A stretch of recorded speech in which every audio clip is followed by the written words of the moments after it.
네, 오늘 본문은 종과 주인에 관한 말씀입니다. 5절에 보면 종들에게 먼저 이야기를 하고 있죠.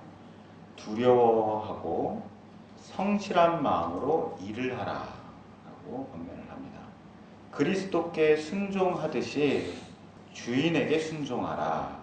눈가림만으로 일을 하지 말고 그리스도의 종으로서 하나님의 뜻을 행하라. 기쁜 마음으로 주님께 하듯이 사람들을 위해서 일을 하고 주인을 섬기라 라고 권면하고 있습니다. 이렇게 할 때에 사람에게 하는 것이지만 주님께서 그것을 받으신다. 그렇게 알라 라고 권면을 하고 있습니다. 오늘 이 말씀을 자세히 살펴보면 종이 보통 어떻게 하는지를 알 수가 있어요. 보통 종들은 성실한 마음으로 일하지 않는다는 거죠. 여기서 성실한 마음이라는 것은 단순한 심령을 말합니다. 다른 말씀에서 이 성실하다는 말을 사용할 때 어떻게 사용하냐면 구제를 할 때에 성실하게 구제해라 이런 뜻이에요. 다른 사람을 도와줄 때에 한 번도 빼먹지 말고 꾸준하게 돈을 주고 가난한 사람들을 항상 돌봐주고 그런 얘기가 아닙니다. 성실하게 구제를 한다는 얘기는 가난한 사람을 구제할 때에 이 사람을 돕고 이 사람을 일으켜 세워주고 이 사람을 세우려는 마음 하나만 가지고 하라는 뜻이에요. 어떤 일을 하면서도 이렇게 하면 내게 어떤 유익이 있을까? 저렇게 하면 내한테 손해가 있지 않나? 이런 복잡한 마음으로 구제를 하면 이 구제를 받는 사람을 위한 것이 아니라 나에게 짐이 되고 그리고 그 구제가 구제답게 되지가 않는 것이죠. 오늘 이 말씀에서 종이 성실한 마음으로 순종하라 라고 하는 것은 나는 그리스도의 종으로서 그리스도 앞에서 그리스도께 일하는 사람이야 라는 한 가지 마음을 가지고서 주인의 일을 하라는 얘기입니다. 현실적으로는 주인을 섬기게 되죠. 그러나 동시에 주님께서 그것을 받으신다는 얘기입니다. 9절에서는 주인에게 이야기를 하죠. 상전들아 너희도 앞에 말한 것처럼 이와 같이 하라 라고 이야기합니다. 두려워하며 성실한 마음으로 그리스도의 종처럼 하나님의 뜻을 행하고 주인을 섬기는 마음으로 사람들을 대하라는 얘기예요. 말씀을 미루어 보면 또 주인들이 흔히 어떻게 하는지를 알 수 있습니다. 위협을 그쳐라 라고 이야기를 합니다. 위협이라는 것은 사람들에게 두려움을 주죠. 그 두려움을 가지고서 사람들을 움직이는 그런 행동입니다. 이렇게 권면하는 이유를 얘기하는데요. 두 가지 이유가 있습니다. 첫 번째, 종들과 이 상전들의 진짜 주인이 있다는 거예요. 지금 막 위협해가지고 두려운 마음으로 이 사람을 막 억지로 끌고자 하는 이 사람의 진짜 주인이 있다는 겁니다. 하나님이시라는 거예요. 그리고 또 이 사람을 막 위협해가지고 두렵게 해서 막 끌고 다니려고 하는 이 상전에게도 진짜 주인이 있다는 거예요. 하나님이시라는 거죠. 진짜 주인이 있다는 걸 알기 때문에 사람들을 위협하지 말라는 얘기입니다. 두 번째는 하나님께서는 외모로 취하지 않으시는 분이라는 거예요.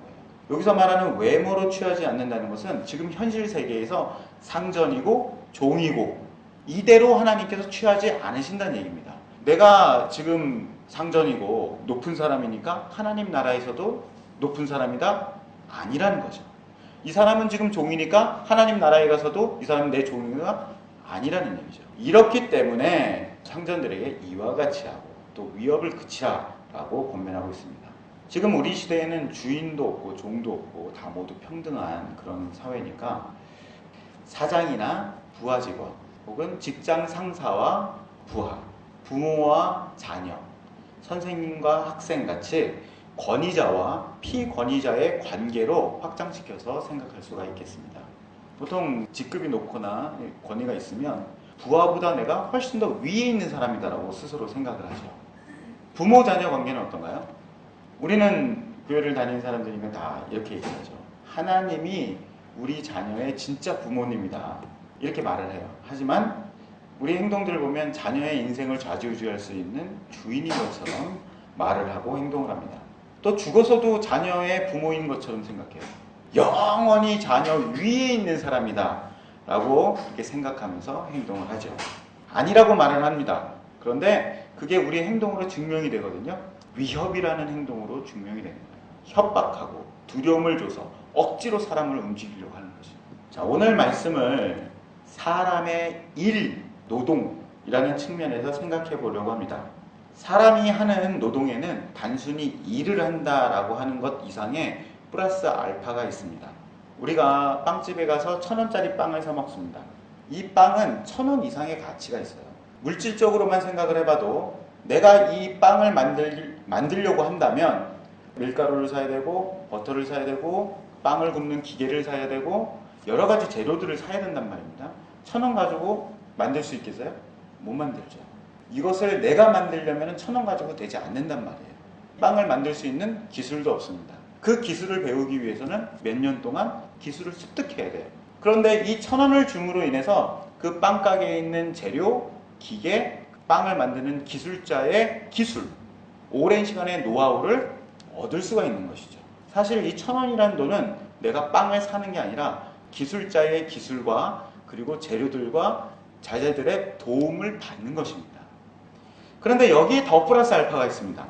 빵을 만드는 사람의 마음이에요. 인격과 성품이 이 빵에 담겨 있습니다.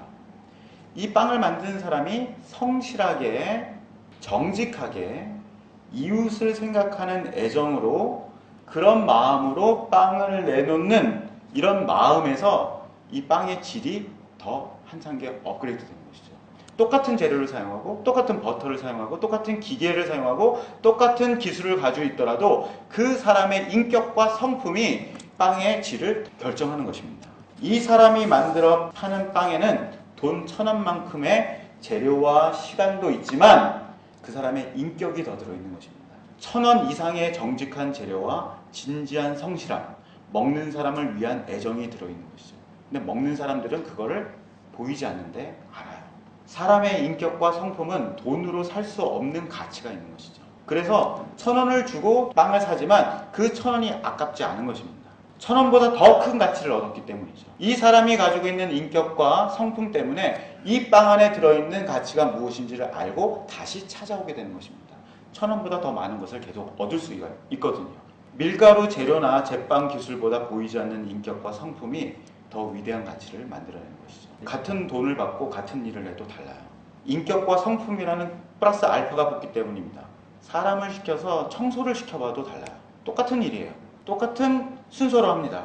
똑같은 재료를 가지고 하지만 어떤 사람이 청소를 하면은 이곳은 정말 깨끗하고 앉고 싶은 곳이 되고 어떤 사람이 청소를 하면 이곳은 여전히 지저분하고 사람들이 꺼려하는 장소가 됩니다. 감자를 깎아도 그렇고요. 설거지를 해도 그렇고요. 어떤 사람이 하느냐에 따라서 그 일의 질이 달라지는 것이죠. 어떤 사람이 이런 사람이 있습니다. 나는 1,000원짜리 파니까 1,000원만큼만 일을 해야지.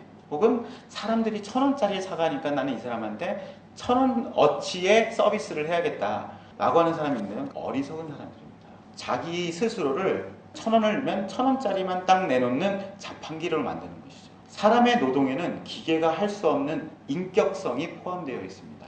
인격성이 포함되어 있기 때문에 노동이라는 것에는 신성한 가치가 있는 거예요. 지금 내가 하고 있는 일, 여기에 나의 인격과 나의 성품이 포함되어져 있는 거예요.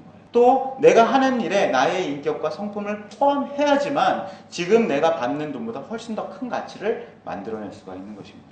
반대로 사람을 고용하고 부리는 입장에서 직원들을 대할 때에 야, 내가 돈 줬으니까 넌 일을 해야지. 이런 식으로 대해서는 안 되겠죠. 물론 주는 돈만큼도 일하는 사람이 드물어요. 돈과 노동자가 일하는 것이 같다라고 한다면 사람은 이 사람 말고도 다른 사람 와서 해도 되는 어떤 부품이 되는 것이죠. 그런데 사람을 고용한다는 것은 그 사람이 할 수 있는 노동력, 어떤 일뿐만 아니라 그 사람의 인격, 성품, 그리고 그 사람의 인생까지도 같이 가져오는 것입니다. 임금을 주고 그 사람의 인격과 성품까지 마음대로 살 수가 없는 법이죠. 그러니까 내가 돈 줬으니까 너는 내 말 듣고 내 일해. 이렇게 말할 수가 없는 거예요. 노동의 질을 높이기 위해서 직원을 힘으로 협박하고 두렵게 만들어서 그 사람을 움직이려고 하는 것이죠. 이렇게 주인과 종의 관계는 물질의 차원을 넘어서 인격과 성품이라는 새로운 차원의 관계를 맺게 되는 것이죠. 이런 측면까지 생각할 수 있으면 좀 일반 보통 사람들보다 훨씬 좀 교양 있는 사람이다 라는 평가를 받을 수가 있을 것입니다. 그런데 오늘 우리가 읽은 말씀은 물질과 인격과 성품의 차원과는 다른 차원을 언급하고 있어요.